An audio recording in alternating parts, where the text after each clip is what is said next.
Leo mahakama imeanza kwa picha tofauti kidogo. Mheshimiwa Lissu anaingia akiwa amevaa jinsi na t-shirt nyeusi yenye neno moja kubwa limeandikwa mbele, Duda. Kwa mujibu wa maelezo ya kaka yake David Jumbe, Duda ni neno la Kinyaturu linalomaanisha mtoto anayependwa sana. Hii sio tu mavazi, huu ni ujumbe. Swali ni la kujiuliza, je, huu ulikuwa ni ujumbe wa kisiasa? Je, ujumbe wa kijamii au ni mkakati wa kisaikolojia ndani ya mahakama? Majaji wanaingia, wanakaa, wanaanza kuandika juu kidogo pale mezani. Upande wa serikali unasimama, upande wa serikali wapo kama walivyokuwa asubuhi. Lakini leo kuna tofauti kubwa sana. Shahidi anayefuata si wa kulindwa, anaitwa Koplo Amani, na hapa ndipo simulizi inabadilika mwelekeo. Shahidi anaingia. Jaji anamuuliza, "Unaitwa nani?" Anajibu, G9304 Detective Koplo Amani, miaka 35, Mkristo, askari polisi tangu mwaka 2012. Amesomea chuo cha polisi Moshi mwaka 2011 mpaka mwaka 2012. Akapangiwa kituo cha polisi Kati Mbeya, kitengo cha upelelezi wa makosa ya jinai chini ya OCCID wa Mbeya mjini. Hapa tunaanza kuona tofauti kubwa na shahidi wa awali. Huyu sio raia wa kawaida, huyu ni mpelelezi, ana uzoefu wa miaka zaidi ya 10 kazini. Swali muhimu, je, ushahidi wake utakuwa thabiti zaidi au utakuwa sehemu ya mlolongo wa kimfumo? Koplo Amani anaeleza majukumu yake: kufanya doria, kupeleleza kesi zote za jinai, kukamata watuhumiwa na kuwafikisha mahakamani. Hii inaipa mahakama picha ya mtu mwenye mamlaka, lakini kumbuka, mamlaka haimaanishi ukweli, inamaanisha uwezo wa kutekeleza. Anasema tarehe 4 Aprili mwaka 2025 alikuwa kituo cha polisi Lomba outpost chini ya kituo cha Kati ya Mbeya. Hapo ndipo alipopokea maelezo kutoka kwa Inspector Joram, kaimu wa upelelezi wilaya. Maelekezo yalikuwa kuna watu wanapanga njama za kufanya fujo na kuharibu uchaguzi mkuu wa mwaka 2025. Hii ni kauli nzito, lakini mpaka sasa ni taarifa ya kiintelijensia, si ushahidi wa tukio lililotokea.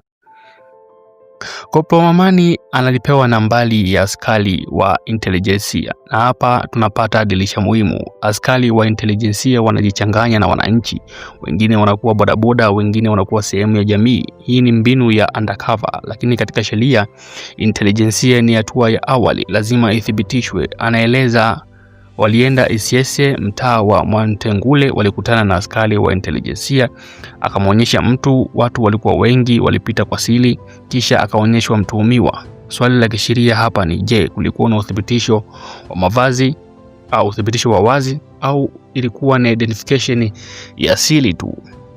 Koplo Amani anasema mtu huyo ndiye aliyekuwa anahamasisha wenzake kufanya vurugu na kuharibu uchaguzi mkuu wa mwaka 2025. Hii ni statement ya hitimisho, lakini haijasema alikuwa maeneo gani, alirekodiwa, alikuwa na ushahidi wa video, kulikuwa na shahidi mwingine wa moja kwa moja. Hapana. Kwa sasa tunacho ni taarifa ya intelijensia, identification ya askari mwenzake. Na katika kesi za jinai hasa zinazohusu uchaguzi, mahakama huangalia sana intent, yani nia, overact, kitendo cha wazi, ushahidi wa kuthibitisha. Je, kulikuwa na kitendo au kulikuwa na mazungumzo tu? Leo tunaona mabadiliko ya kimkakati. Tofauti na shahidi P9 aliyekuwa na hofu, Koplo Amani ni mtaalamu wa mfumo. Hii ina maana gani?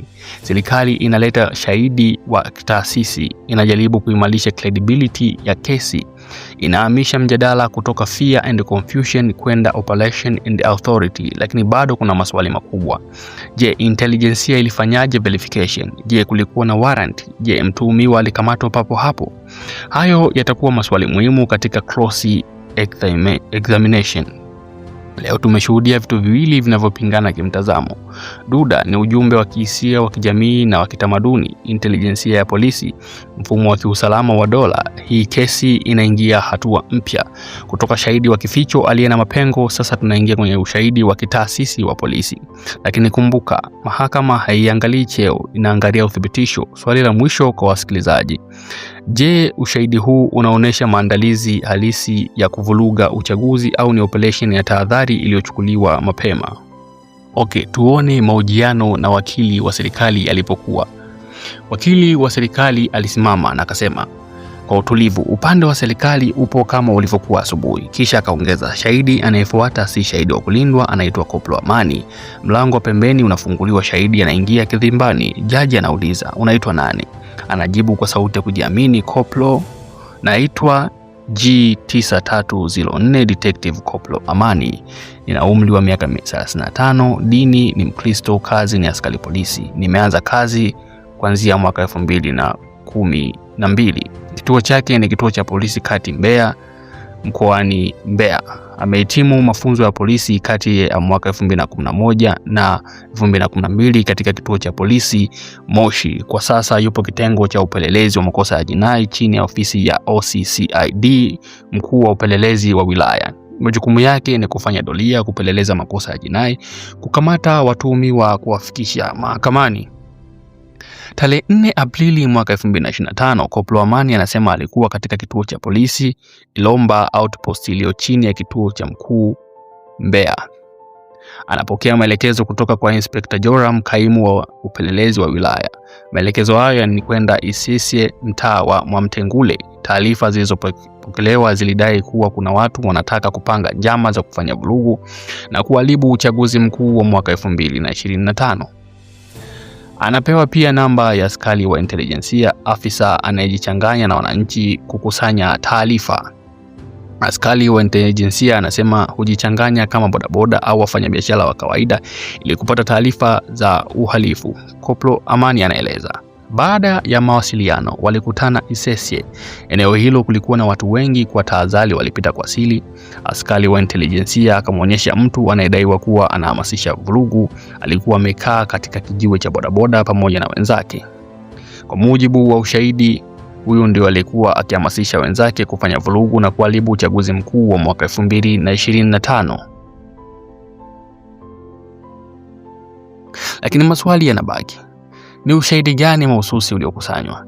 Je, kulikuwa na mazungumzo yaliyorekodiwa? Je, ni nini hasa kilisemwa? Je, kulikuwa na maandalizi ya vitendo au ilikuwa tu ni tuhuma?